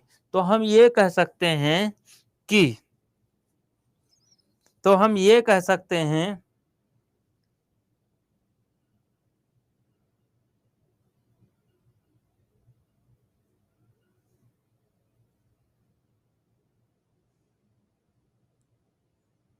हम लोग इच्छाधारी नहीं हैं। अब हम ये बात भी प्रूफ कर देते हैं तुमको सुनीता। मेरी बात शायद तुमको बुरी लग गई। देखिए इच्छाधारी हम क्यों बोलते हैं? हम कोई भी क्लास में ऐसी बात नहीं बोलेंगे जो क्या कहते हैं तर्कलेस हो। हम जो बात बोलते हैं उसको हम सिद्ध कर सकते हैं। इसलिए जब बायोलॉजी पढ़ाएंगे तब हम तुम लोगों को बताएंगे। हम लोगों के शरीर में दो प्रकार के अंग होते हैं। एक होते हैं वॉलेंट्री जिसको हम कहते हैं ऐच्छिक अंग, और दूसरे होते हैं इनवॉलेंट्री जिसको हम कहते हैं अनैच्छिक अंग। इसलिए हमारे शरीर में ऐच्छिक क्रियाएं भी होती हैं और हमारे शरीर में अनैच्छिक क्रियाएं भी होती हैं। जैसे दिल का धड़कना ये एक अनैच्छिक क्रिया है, ये हमारी इच्छा से नहीं होती। ऐच्छिक क्रिया उनको कहते हैं जो हमारी इच्छा से होती हैं। हाथ पैर ये ऐच्छिक अंग होते हैं। हाथ पैरों से क्या करते हो? नागिन बनते हो, डांस करते हो, साइकिल चलाते हो, गाड़ी चलाते हो, ये ऐच्छिक क्रिया है। तुम्हारी इच्छा होगी तो नाचोगे, नहीं इच्छा होगी तो नहीं नाचोगे। तो जब तुम्हारे शरीर में ऐच्छिक अंग हैं, ऐच्छिक क्रियाएं होती हैं, तो जाहिर सी बात तुम इच्छाधारी हुए या नहीं हुए? बोलो, कह दो हाँ हुए। ठीक, चलिए इस पे आ जाइए। ठीक है, प्रूव दैट। हाँ, इसलिए मैं क्लास में कोई ऐसी बात ही नहीं बोलते हैं जिससे क्या कहते हैं कि बाहर की बात हो। ध्यान दीजिए। चलिए टेम्परेचर की अगर बात करें तो टेम्परेचर क्या होता है? जिसके कारण कोई वस्तु गर्म होती है, जिसके कारण कोई वस्तु गर्म होती है उसी को हम ताप कहते हैं। अब कारण कोई भी हो सकता है। अगर आपसे मान लो कोई चीज गर्म हो जाए तो आप ताप हो गए। अगर क्या कहते हैं मान लो इस मार्कर ये किसी को गर्म कर दे तो मार्कर ताप हो गया। इसलिए हम कहते हैं कि वह फैक्टर यानी कि वह कारक जिसके कारण किसी वस्तु में ताप उत्पन्न हो यानी कि ऊष्मा का प्रवाह शुरू हो जाए, यानी कि ऊष्मा का प्रवाह शुरू हो जाए, उसी कारक को हम क्या कहते हैं? ताप कहते हैं। समझ में आई बात? यानी कि वह कारक कोई भी कारक हो सकता है। मार्कर हो सकता है, आप हो सकते हो, लैपटॉप हो सकता है, फोन हो सकता है। वह कारक जिसके कारण वह कारक जिसके कारण ऊष्मा का प्रवाह शुरू हो जाए उसी को हम क्या कहते हैं? ताप कहते हैं। उसी को क्या कहते हैं? ताप कहते हैं। समझ में आई बात? अब देखें, अब ताप की अगर हम बात करें तो ये आप सब लोग जानते हैं कि ताप को रिकॉर्ड किससे किया जाता है? तो ताप को हम लोग मापते हैं थर्मामीटर से, ये बात जानते हो। लेकिन जो थर्मामीटर होता है वो अधिकतम कितना ताप रिकॉर्ड कर सकता है? थर्मामीटर अधिकतम ताप 140 डिग्री फ़ारेनहाइट तक रिकॉर्ड कर सकता है। इससे ज़्यादा नहीं रिकॉर्ड कर सकता, बड़े से बड़ा थर्मामीटर। ठीक है, नेक्स्ट अगर देखें तो ये फ़ारेनहाइट है, ये भी याद रखिएगा। दूसरी चीज़, थर्मामीटर में यूज़ किसका किया जाता है? तो थर्मामीटर जो होता है, इसमें अगर यूज़ की हम बात करें, तो थर्मामीटर में बेसिकली यूज़ किसका होता है? तो थर्मामीटर में यूज़ किया जाता है मरकरी का। मरकरी का यूज़ होता है, यानी कि पारा का। अब पारा देखिए, पारा हर जगह पारे का यूज़ नहीं होता है, ये भी जान लीजिएगा। हर जगह पारे का यूज़ नहीं होता है। पारा जो है उसका हर जगह यूज बाबू क्यों नहीं होता है? क्योंकि जितने भी ठंडे प्रदेश होते हैं वहाँ पारा नहीं चल पाएगा। क्यों? क्योंकि पारा का फ्रीजिंग पॉइंट जो होता है वो बहुत हाई होता है, इसलिए वहाँ पे पारा जम जाएगा। पारा जम जाएगा तो दिक्कत होगी। इसीलिए ये क्वेश्चन पूछा जाता है कि जो ठंडे प्रदेश हैं, थर्मामीटर में ठंडे प्रदेशों में पारे की जगह किसका प्रयोग किया जाता है? तो थर्मामीटर में ठंडे प्रदेशों में पारे की जगह अल्कोहल का प्रयोग किया जाता है। किसका प्रयोग किया जाता है? अल्कोहल का। अब देखना, कुछ क्या कहते हैं, ये भी कहेंगे गुरुजी कौन सा अल्कोहल? तो भैया एथिल अल्कोहल। ठीक है, क्योंकि मेथिल अल्कोहल पावर अल्कोहल होता है। कोई गाड़ी नहीं है जिसको चलाना है, एथिल से ही काम चल जाता है। तो ये यहाँ पे अगर हम देखें, डिजिटल वाली तो अलग चीज है, एनालॉग की बात करते हैं। एक और बात बता दें तुम लोगों को, ध्यान रखना, हमेशा एनालॉग जो होते हैं वही सटीक क्या कहते हैं वैल्यू बता पाते हैं, डिजिटल कभी सटीक वैल्यू नहीं बता पाते। इसलिए बड़े बड़े हॉस्पिटल में जब जाते हो तो आज भी ब्लड प्रेशर ये सब चेक करने के लिए एनालॉग मशीन का ही यूज किया जाता है। क्योंकि बड़े हॉस्पिटल आदमी अगर पहुंचता है तो बड़ी बीमारी में ही तो पहुंचता है नहीं? ये तो है नहीं कि उसको नॉर्मल छींक आई थी रात में, अगले दिन मैक्स हॉस्पिटल दिखाने पहुंच गया। ठीक है, तो इसलिए एनालॉग ही एग्जैक्टली बताते हैं। वर्षा का पानी में कौन सा एसिड होता है भगवान? रानी कुमारी, अब हमें गुस्सा आने लगा तुम लोगों पे। ठीक, तुम लोग कह रहे हो गुरुजी आओ स्क्रीन से निकल के हमें दो घूसा मारो, लेकिन हम ऐसा करते नहीं। देवियों को हम पूछते हैं, कहने का मतलब देवियों की बड़ी इज्जत करते हैं, इसलिए हम देवी बोलते हैं। और दूसरी क्या कहते हैं, बात यह है कि दूसरी बात यह है कि जब क्वेश्चन क्या कहते हैं, चल टॉपिक ये रहा है तो क्वेश्चन इधर उधर का बिल्कुल ना करो। ये Cl नहीं H2SO4 होता है, ठीक है, ये जान लीजिए। लेकिन क्वेश्चन इधर उधर से ना करो, ज्ञान की परीक्षा ना लो। ज्ञान बहुत है, इतना है, लेकिन तुम्हें पास करा सकते हैं, तुमको अच्छे नंबर दिला सकते हैं, इसलिए इधर ध्यान दें। ठीक है, नहीं तो अब हम चैट बंद कर दें अगर अगला क्वेश्चन इधर उधर से आया तो। देखिए ध्यान दीजिए, लॉस इसमें आपका ही होगा बाबू, क्योंकि इधर उधर बातें करोगे, हम भी बहक जाएंगे बीच बीच में, तो क्या होगा, टॉपिक कंप्लीट नहीं होगा, आपका लॉस होगा, समझे? इसलिए ध्यान दीजिए। तो इसमें क्या होता है, मरकरी जो होती है, मरकरी में अल्कोहल का, मरकरी की जगह जितने भी ठंडे प्रदेश होते हैं, ठंडे प्रदेश, ये याद रखना है, ठंडे प्रदेश, वहां पे मरकरी की जगह किसका यूज किया जाता है? तो मरकरी की जगह इस्तेमाल होता है किसका? अल्कोहल में, अल्कोहल का। अब ये तो 140 डिग्री फ़ारेनहाइट टेम्परेचर तो बहुत ज़्यादा भी होता है। जैसे ये क्वेश्चन भी पूछा जाता है कि हाई टेम्परेचर को किससे रिकॉर्ड किया जाता है? तो याद रखिएगा, जो हाई टेम्परेचर होता है उसको किससे रिकॉर्ड करेंगे? टेम्परेचर, टीएमपी लिख दें ताकि डाउट ना हो। हाई टेम्परेचर को रिकॉर्ड किया जाता है पायरोमीटर से। किससे रिकॉर्ड करते हैं? पायरोमीटर से। अब तुमको पता करना है सूर्य के केंद्रीय भाग का ताप कितना है, तो 6000 डिग्री सेल्सियस। वहां तो इतना ताप है कि पता चले कुछ भी लगा दो तो गल ही जाएगा। ठीक, लावा समझ लो, वहां धधक रहे हैं लावा, हो रहे हैं नहीं हो रहे हैं। तो इसलिए क्या कहते हैं, ध्यान दीजिए, तो पायरोमीटर जो होता है, पायरोमीटर की अगर हम बात करें तो इससे हाई टेम्परेचर, इससे 6000, 10,000, 15,000 जितना रिकॉर्ड करना हो उतना रिकॉर्ड करो। अब तुम ये सोच रहे होगे कि गुरुजी ये बताइए कि पायरोमीटर में क्या पारा होता है? नहीं बालक, पारा लेके वहां लगाने कौन जाएगा? ये क्या करता है, पायरोमीटर जो रेडिएशन आती हैं उन्हीं रेडिएशन को सेंस करके बता देता है कि बच्चा ताप कितना है। समझ गए? ये हो गया। अब थोड़ा टेम्परेचर की यूनिट के बारे में जान लेते हैं। तो ताप को स्केल देखते हैं, ठीक है? तो ताप की अगर हम बात करें तो ताप को 4 पैमानों पर मापा जाता है। यानी कि इसकी कितनी स्केल होती हैं? 4 स्केल होती हैं, ये कह सकते हैं। ठीक? 4 स्केल होती हैं। तो 4 पैमानों पर ताप को मापते हैं। कौन-कौन सी हैं? ये भी जान लो। पहला डिग्री सेल्सियस, ठीक? दूसरा डिग्री फ़ारेनहाइट, तीसरा केल्विन होता है, चौथा र्यूमर होता है। क्या होता है? र्यूमर होता है। ठीक, अब यहाँ पे हमेशा याद रखिएगा, ध्यान दीजिएगा।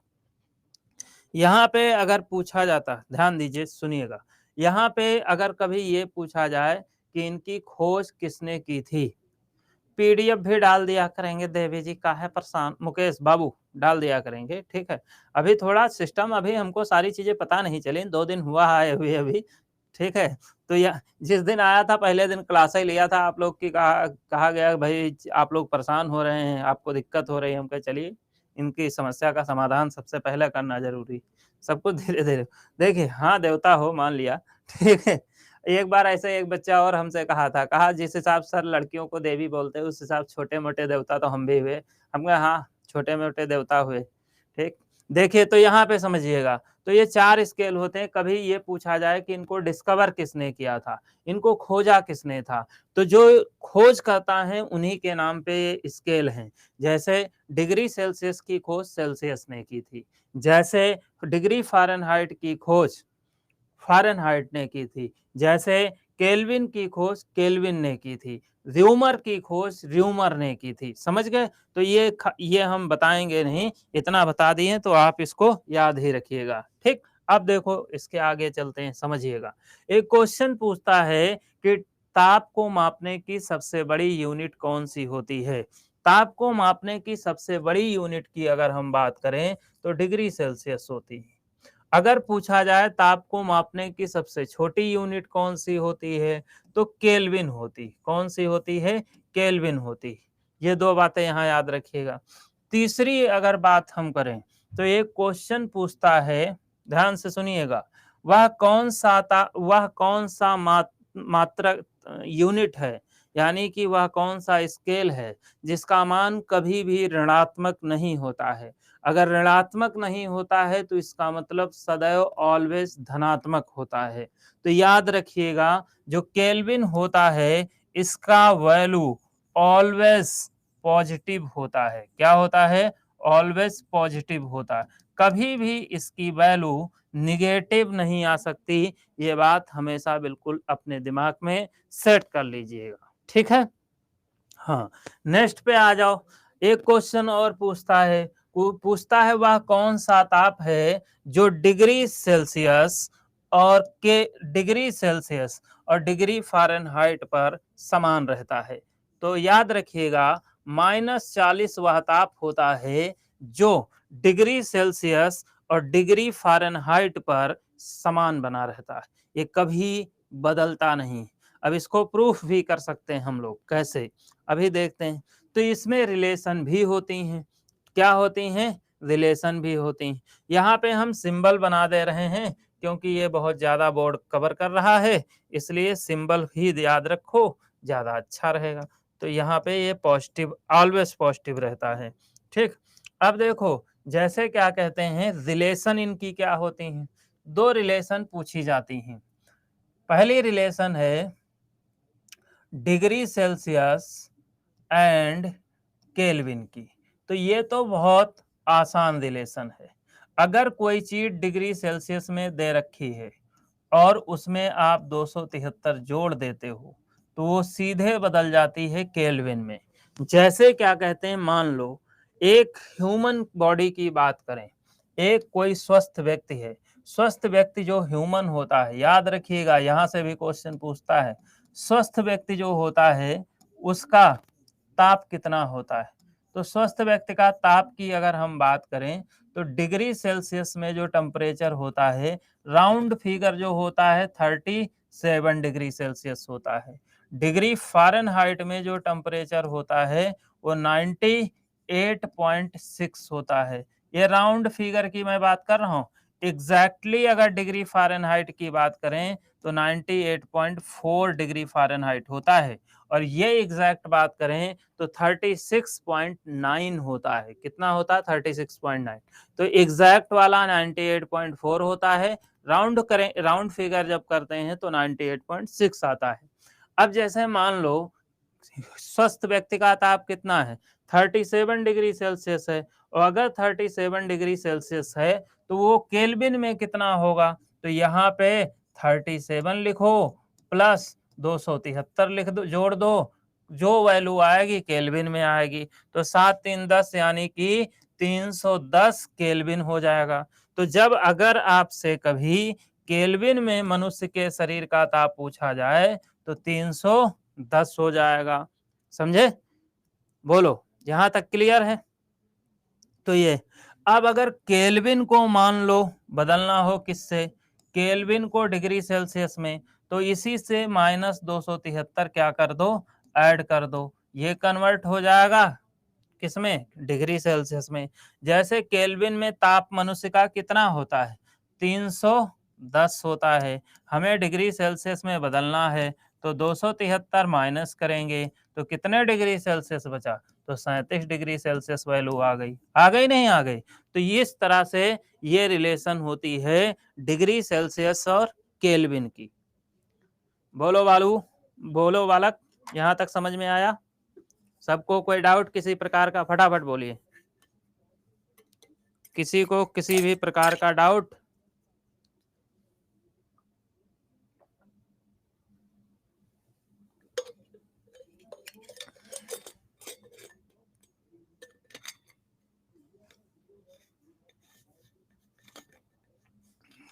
बोलो। समझ नहीं आया? क्या समझ नहीं आया दिलजीत बाबू, बोलिए। फर्स्ट पॉइंट, चलिए ध्यान सुनिए, मैं फिर से बता रहा हूं एक बार इस रैपिड फायर में। ये बच्चा जो है ये रिलेशन है, किसकी रिलेशन है, तो डिग्री सेल्सियस और फ़ारेनहाइट की रिलेशन है। ठीक है, अब अगर डिग्री सेल्सियस को मान लो कोई ताप तुमको दिया गया, कहा गया 50 डिग्री सेल्सियस ताप है किसी का, तो उसको किसमें, केल्विन में बदलो। तो केल्विन में बदलने के लिए जो ताप तुम्हें डिग्री सेल्सियस में दिया उसमें 273 जोड़ दो, केल्विन में बदल गया। और अगर क्या कहते हैं आपको डिग्री केल्विन में दिया गया, कहा गया 405 केल्विन ताप है और इसको डिग्री सेल्सियस में बदलो, तो उसी से 273 घटा दो, ठीक, वो डिग्री सेल्सियस में बदल गया। समझे? बोलिए, क्लियर हुआ? नेक्स्ट पे आ जाओ। अब नेक्स्ट रिलेशन जो है वो कौन सी रिलेशन है, नेक्स्ट रिलेशन है relation between degree Celsius and Fahrenheit. तो यानी कि रिलेशन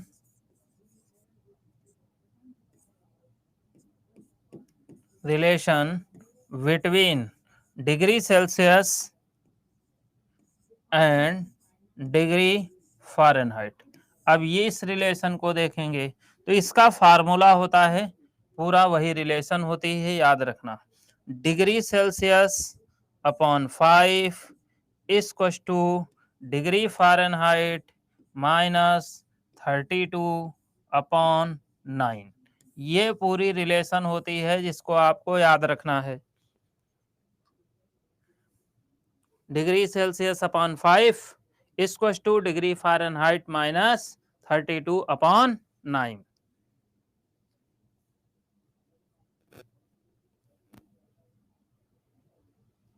ताप मापने की यूनिट बड़ी छोटी, हाँ होती, बिल्कुल होती, क्यों नहीं होती। जब 4 हैं तो कोई बड़ा भी होगा कोई छोटा भी होगा। अब एक ही लड़का जिसके हो तो वो क्या कहेगा, कौन बड़ा है, तो बड़ा छोटा कोई नहीं है। जिसके 4 बच्चे हैं तो बड़े छोटे होंगे नहीं होंगे। और अगर सबकी वैल्यू एक जैसी हो जाए तो फिर दूसरे मात्रक की जरूरत क्या है, फिर उसको पेटेंट कैसे मिल जाएगा, बोलो। सबकी वैल्यू जब सेम है, अगर क्या कहते हैं तुमको दिखे कोई चीज़, क्या कहते हैं 2 शर्ट दिख रहे हैं, सेम कलर है, सेम डिजाइन है, सेम प्राइस है, तो उसमें क्या तुमको सोचने वाली बात है। ठीक, ये वाला भाई सबको याद रखना है। बोलो, इसको याद कर लोगे, बोलो सब लोग, बोलो हाँ, इसको याद कर लोगे, degree Celsius upon 5 degree Celsius -32 upon 9। बोलो, बहुत अच्छे। अब इससे रिलेटेड एक क्वेश्चन जान लो, ध्यान दो, इससे रिलेटेड एक क्वेश्चन जानो भाई फटाफट। इससे रिलेटेड क्वेश्चन की अगर हम बात करें तो क्वेश्चन क्या पूछता है, क्वेश्चन है कि कोई व्यक्ति है जिसको फीवर हो गया है, क्या हो गया है, फीवर हो गया।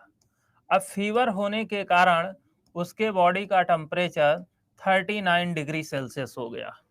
इतनी तेज फीवर है सुमन कुमारी, समझ नहीं आ रहा। क्या समझ नहीं आ रहा बोलिए? ये बाबू समझने की जरूरत नहीं है, ये तो फार्मूला है जिसको याद करने की जरूरत है भाई। ये तो याद करना पड़ेगा, ये याद करना है, इस फार्मूले को याद करना है। ठीक है, ठीक, इसको याद करना। देखिए जैसे अब मान लो सुमन कुमारी, मान लो क्या कहते हैं, आपका कोई जानने वाला है जिसको फीवर आ गया है। अब उसने फीवर कह रहा है कि मेरा 39 डिग्री सेल्सियस टेम्परेचर है। ठीक, पूनम कुमारी दोबारा बताएं। ठीक, बैक कर दिए थे। जैसे उसने कहा 39 डिग्री सेल्सियस टेम्परेचर हो गया, इतनी तेज फीवर है, तो अब तुमसे ये कहा गया ये बताओ फॉरेन हाइट में कितना होगा। तो हमें वो फार्मूला पता है ना जो अभी बताए थे। क्या बताए थे फार्मूला? सब लोग बताओ हमें कमेंट करके। Degree Celsius upon 5 equals two degree Fahrenheit minus 32 upon 9। अगर हमें फ़ारेनहाइट में निकालना है, क्वेश्चन यही है कि इसका ताप फ़ारेनहाइट में क्या होगा। ठीक, तो जायज सी बात है, ये वैल्यू दे किसकी रखी है? डिग्री सेल्सियस की। तो डिग्री सेल्सियस की वैल्यू डिग्री सेल्सियस में चिपका दो, यहाँ पे डिग्री सेल्सियस की जगह 39 रख दो, अपॉन 5 लिख दो। अब यफ माइनस 32 अपॉन 9 लिखोगे। ठीक, तो अब यहाँ पे तिर्यक गुणा कर दोगे, इसको ब्रैकेट में बंद कर लो क्योंकि दोनों में गुणा होगा। तिर्यक गुणा करोगे तो 39 गुणे 9 आ जाएगा। इसमें जब गुणा कराओगे तो 5 का यफ में होगा, तो 5 यफ लिख लोगे। फिर माइनस का चिन्ह है, माइनस लगा दो। 5 का 32 से करोगे तो 160 हो जाएगा। यहां तक बताओ समझ में आया सबको? यहां तक समझ में आया? बोलो, यहां तक सबको समझ में आया? बहुत अच्छे, Patna public school, good perform. यहां तक समझ में आया? अब इसको अगर 39 को गुणा कर दो 9 से तो कितना आएगा? 9 9 81 का एक हासिल 8 आएगा, और 9 त्रुक 27, और 27 8 35, यानी कि कितना हो गया? ये वाला 351 आ गया। 351 5 एफ माइनस 160। अगर आप जानते होगे तो आपको पता होगा जो एक जो चर पद होते हैं या अचर पद होते हैं जिसको हम वेरिएबल बोलते हैं, ठीक, तो उनको हम एक साथ लाते हैं। तो यहाँ पे देखो इसमें से माइनस हो नहीं पाएगा, तो इस माइनस 160 को पूरा इधर उठा के ले आओ, तो 351। आप जानते हो जब बराबर के अपोजिट ले जाते हैं तो चिन्ह पलट जाता है, तो प्लस 160। यहाँ पे लिख दो 5f, लिख गया। अब देखो इसको जोड़ो, जोड़ोगे तो 1 और 0, 0 1 जोड़ोगे कितना आएगा बालक? 1 आएगा। अगर क्या कहते हैं 5 5 जोड़ोगे तो कितना आएगा? 10, 10 का हो गया 0। अब बचा कितना? तो क्या कहते हैं 1 3 सॉरी 5 6 5 11, माफी चाहते हैं, 6 5 11, 11 का 1 कैरी 1, और 3 1 4 1 5 हो गया। तो 511 बराबर कितना हो गया? 5 एफ हो गया। हो गया नहीं हो गया? और एफ बराबर अगर हमें निकालना हो तो 511 बटे 5 काटोगे, 5 एकम 5 0, 5 दूना 10।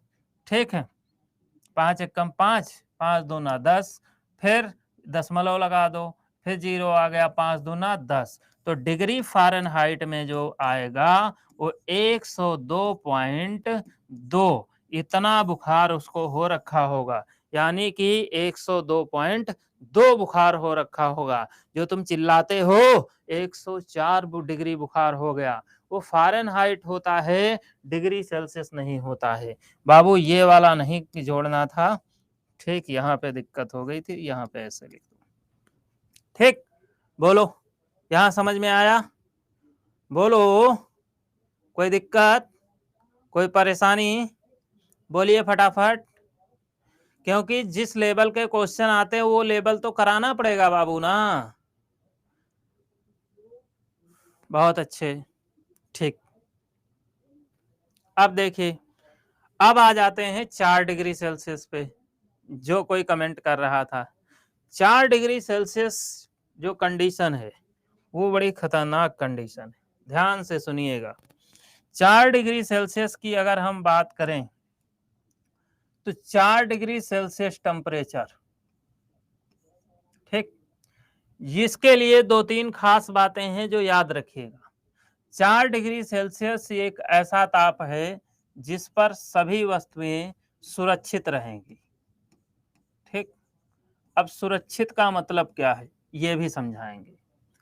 ये 4 डिग्री की कंडीशन केवल और केवल द्रव यानी कि पानी के लिए लगती है, सबके लिए ये कंडीशन नहीं लगती, केवल किसके लिए लगती है? द्रव के लिए, ठीक। 4 डिग्री सेल्सियस के लिए कहा जाता है कि यह वह ताप होता है जिस पर डेंसिटी जो होती है वो मैक्सिमम होती है, डेंसिटी मैक्सिमम होती है, और इस ताप पर वॉल्यूम जो होता है वो मिनिमम होता है, यानी कि घनत्व अधिकतम होगा, आयतन न्यूनतम होगा। ये बात याद रखना। यहां से क्वेश्चन पूछता है कि वह कौन सा ताप है जिस पर किसी द्रव का घनत्व सर्वाधिक होता है, तो 4 डिग्री सेल्सियस। वह कौन सा ताप है जिस पर किसी द्रव का आयतन न्यूनतम होता है, 4 डिग्री सेल्सियस। समझ गए? अब देखो, सुरक्षित वाले पे भी थोड़ी चर्चा कर लें।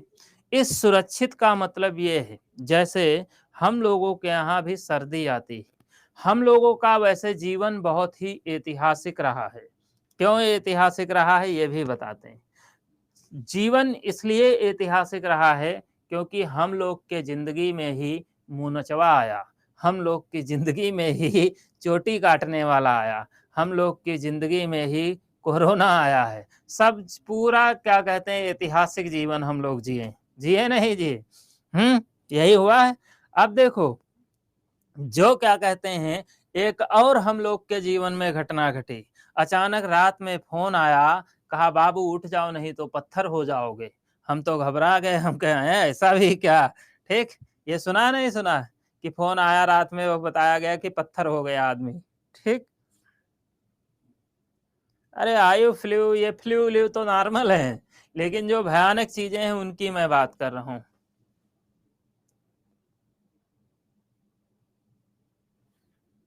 ठीक। तो यहाँ पे अगर देखें, ध्यान दे, नहीं सुने? क्या है, यूपी में तो इसकी पूरे इंडिया में वैसे ये फैल गया था, दिल्ली विल्ली हर जगह। तो देखिए, ये बताया गया कि क्या कहते हैं कि आदमी पत्थर हो रहा। क्या कहा गया? कि आदमी पत्थर हो रहा। अब आदमी पत्थर हो रहा तो देखिए, पत्थर आदमी कब हो सकता है ये भी जरा समझने की बात है, और थोड़ा समझ लीजिएगा। जैसे क्या होता है कि हम लोग सर्दी है, सर्दी की अगर बात करें तो सर्दी में हम लोग रहते हैं, ठीक। तो किस ताप तक हम सुरक्षित रहते हैं? तो 4 डिग्री सेल्सियस तक हमारे शरीर में कोई भी दिक्कत नहीं होगी। अगर 4 डिग्री सेल्सियस से नीचे टेम्परेचर खिसक जाए तो फिर इंसान पत्थर हो जाएगा, क्योंकि उसका खून जम चुका होगा। हर चीज सुरक्षित रहती है 4 डिग्री सेल्सियस पे। पहला क्वेश्चन ध्यान से सुनिएगा, मेरी तरफ जरा ध्यान केंद्रित करें। क्वेश्चन पहला पूछा जाता है कि ब्लड बैंक में ब्लड सुरक्षित रहता है, ब्लड नहीं जमता है, क्यों? क्योंकि ब्लड बैंक का टेम्परेचर कितना होता है? तो 4 डिग्री सेल्सियस। ये क्वेश्चन आता है, ठीक। कि ब्लड बैंक में ब्लड सुरक्षित रहता है, नहीं जमता है, क्यों? क्योंकि ब्लड बैंक का टेम्परेचर कितना होता है? 4 डिग्री सेल्सियस। नेक्स्ट क्वेश्चन देखिए, अगला क्वेश्चन पूछता है कि अगला क्वेश्चन पूछा जाता है, ध्यान से सुनिएगा। अगला क्वेश्चन पूछता है कि फ्रिज में सब्जियां नहीं सड़ती हैं, क्यों? क्योंकि फ्रिज का टेम्परेचर कितना होता है? 4 डिग्री सेल्सियस, इसलिए कभी फ्रिज में सब्जियां नहीं सड़ती हैं। नेक्स्ट क्वेश्चन पूछा जाता है कि बर्फीले स्थानों में, जहाँ पे बर्फीली जगहें हैं, ठीक, बर्फीले स्थानों में मछलियाँ जिंदा रहती हैं। क्यों? क्योंकि वहाँ का ताप होता है 4 डिग्री सेल्सियस। अब 4 डिग्री सेल्सियस पे मछलियाँ कैसे जिंदा रहती हैं ये बता देते हैं। 4 डिग्री सेल्सियस, जैसे अपने फ्रिज में, फ्रिज की बात कर रहा हूँ, फ्रीजर की नहीं। अपने फ्रिज में कटोरे में पानी भर के लगा दो, तो उसको 2-3 दिन तक लगा रहने दो तो बर्फ की एक लेयर जम जाती है, लेकिन फोड़ो तो नीचे पानी भरा रहता है। ये कंडीशन है 4 डिग्री सेल्सियस की। ऐसे बर्फीले प्लेसेस में मछलियाँ जिंदा बची रहती हैं, इसलिए वहाँ का ताप पूछा जाता है। तो कितना होता है? 4 डिग्री सेल्सियस। ये बात रही सुरक्षित रहने की। दोनों बातें क्लियर हो गई? बोलो, यहाँ तक क्लियर है? फटाफट जरा बताइए। नेक्स्ट पे आ जाते हैं। अब जब क्या कहते हैं, मान लो टेम्परेचर 4 डिग्री सेल्सियस से घटना शुरू हो जाए। अब घटेगा तो खेला होगा। क्या खेला होगा?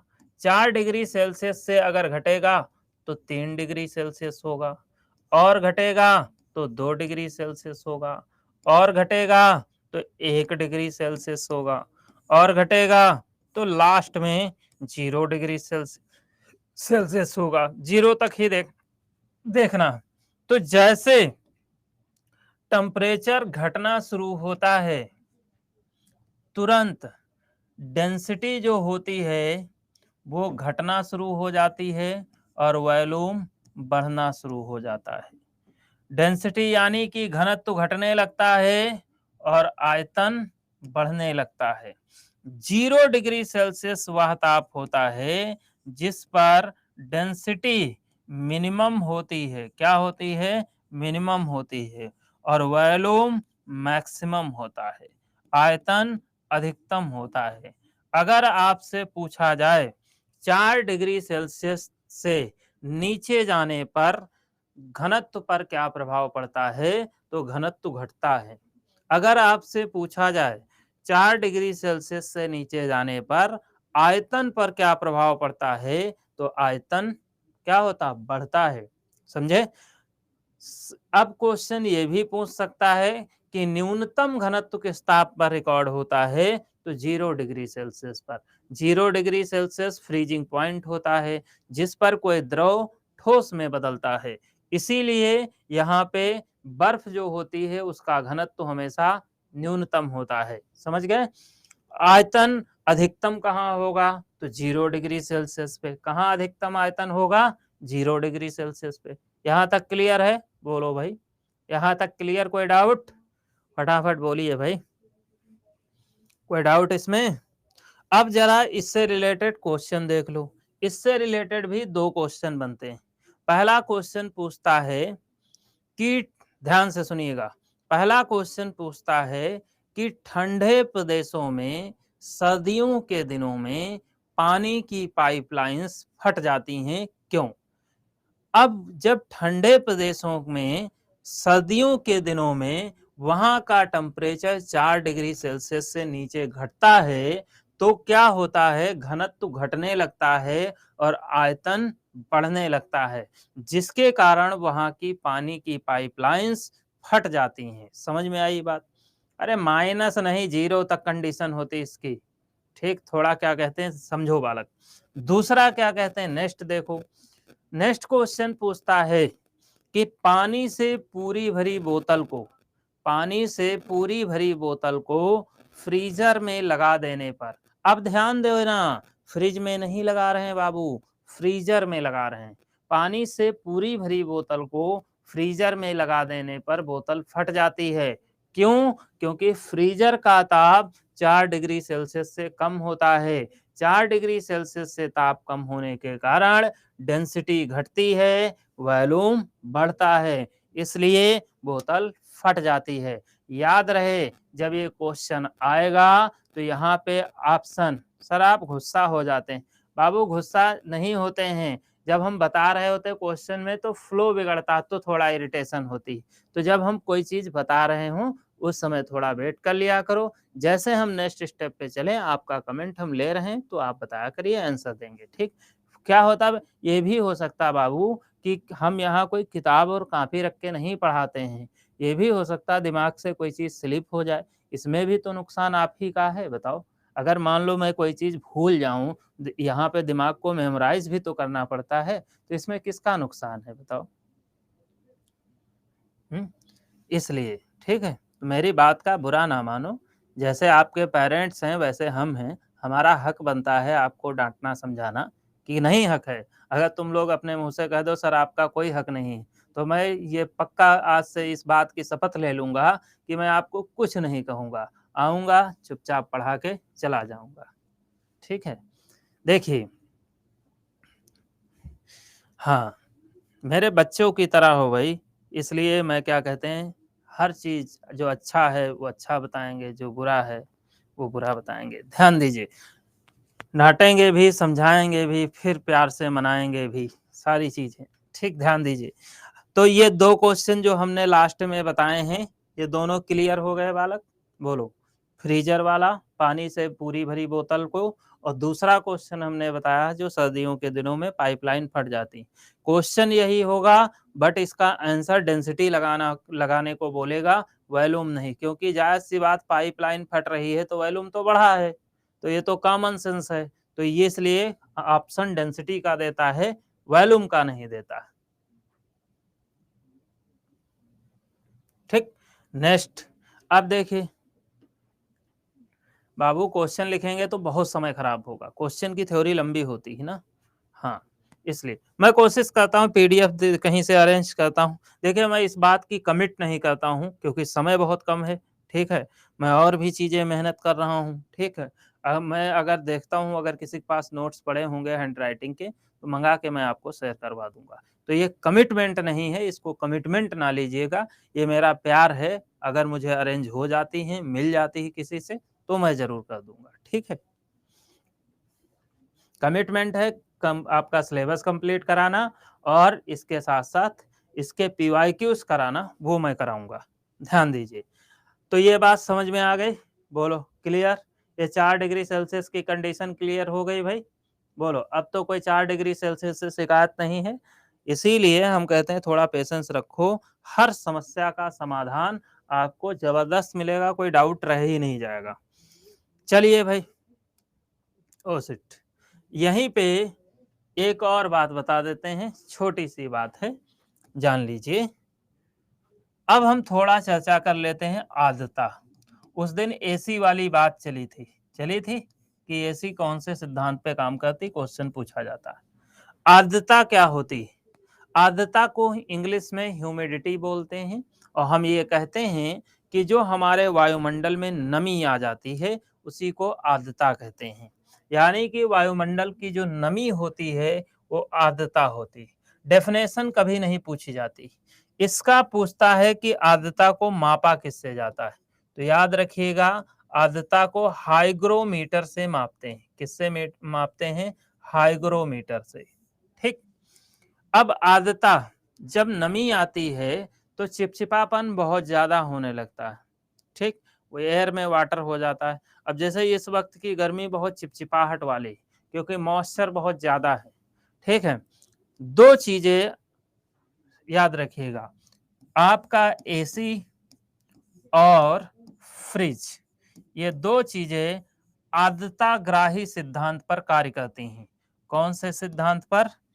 आर्द्रता ग्राही, याद रखिएगा, हिंदी में इसको कहते हैं आर्द्रता ग्राही सिद्धांत पर कार्य करती हैं, और इंग्लिश में इसको हम कहते हैं हाइग्रोस्कोपिक। क्या कहते हैं? हाइग्रोस्कोपिक। Hygroscopic principle. तो एसी और फ्रिज जो हैं, वो आर्द्रता ग्राही सिद्धांत पर कार्य करते हैं।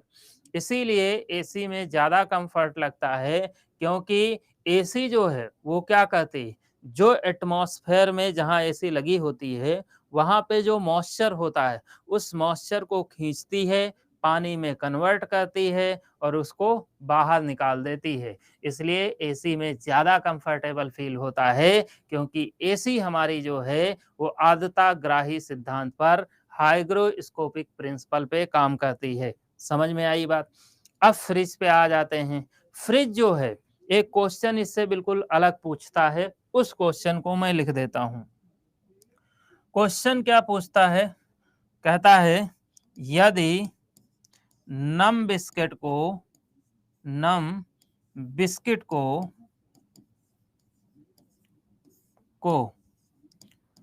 10 मिनट के लिए 10 मिनट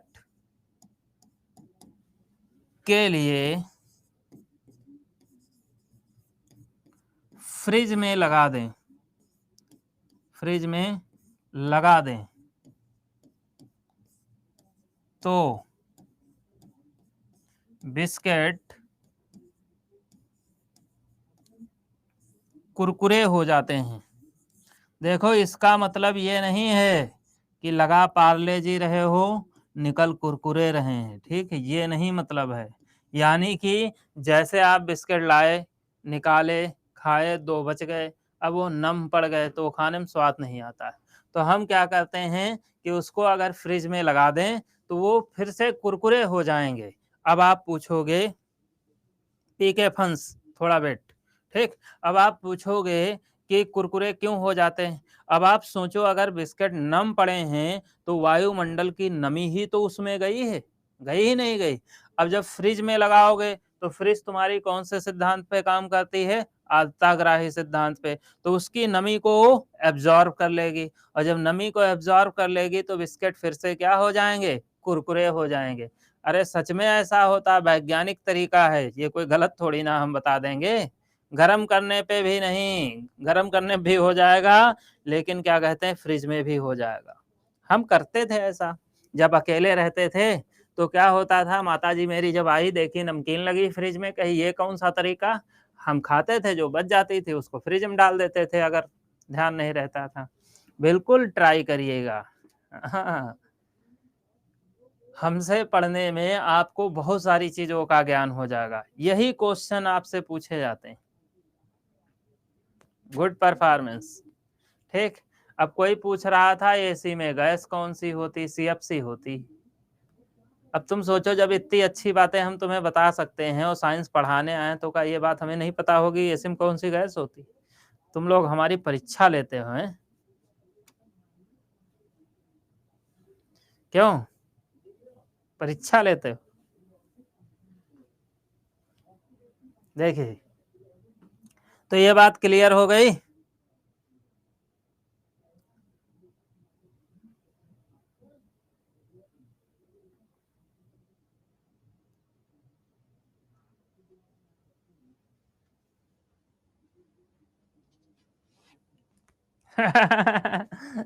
अब बिस्किट को फेंकना नहीं पड़ेगा है, सबको काम पे लगा दिया। अब कोई फेंकने की जरूरत नहीं, अब बस फ्रिज में लगाओ, खाओ, मौज करो, एंजॉय करो।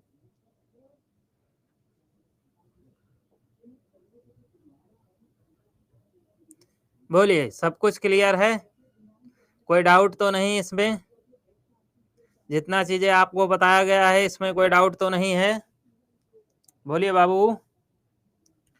तो चलो, आज की क्लास में हम लोग इतना ही रखेंगे, क्योंकि हमारा चैप्टर भी खत्म हो गया है।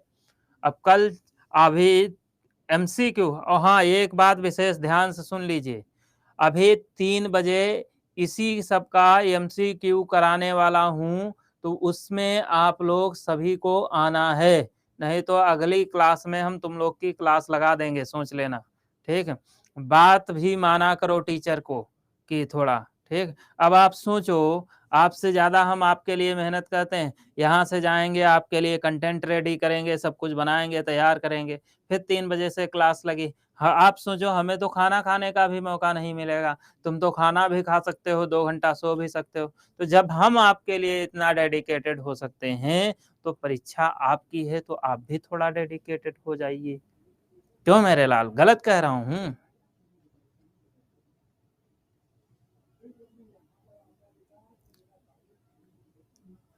अच्छा, लेकिन 3 बजे सब लोग आइए, नहीं तो लॉस हो जाएगा। आप ही लोग के लिए मैं करता हूँ, ऐसे हम करें ही ना। देखिए बाबू, तुमको बता दें, लास्ट समय का शेड्यूल, हमसे जब कोई शेड्यूल पूछता है कि सर हम तैयारी कर रहे हैं और हम कितने घंटे पढ़ें, तो हम कहते हैं जब तक जगना है तब तक पढ़ना है। ये शेड्यूल होना चाहिए। नौकरी तभी मिलेगी इतना, क्योंकि कंपटीशन में इतना हार्ड वर्क जब करोगे तभी मिलेगी। तो जल्दी मिल जाएगी। जो हम कहते हैं कि 6 महीने की तैयारी में आप सफलता को अपने निर्धारित कर सकते हो, उसका यही मतलब है कि जब तक पढ़ना है तब तक, जब तक जगना है तब तक पढ़ना है, तभी 6 महीने में सिलेक्शन होता है। ठीक है? हाँ। निखत रहमान तुम्हारी उर्दू की क्लास होती तो आप उर्दू पढ़ना।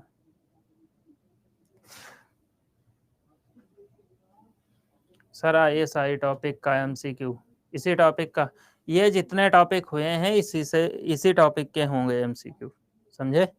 हाँ, इसी टॉपिक के होंगे। कोई दिक्कत, कोई डाउट तो नहीं भाई? बोलिए, यहाँ पे कोई दिक्कत, कोई डाउट तो नहीं है? सभी लोग बताइए फटाफट।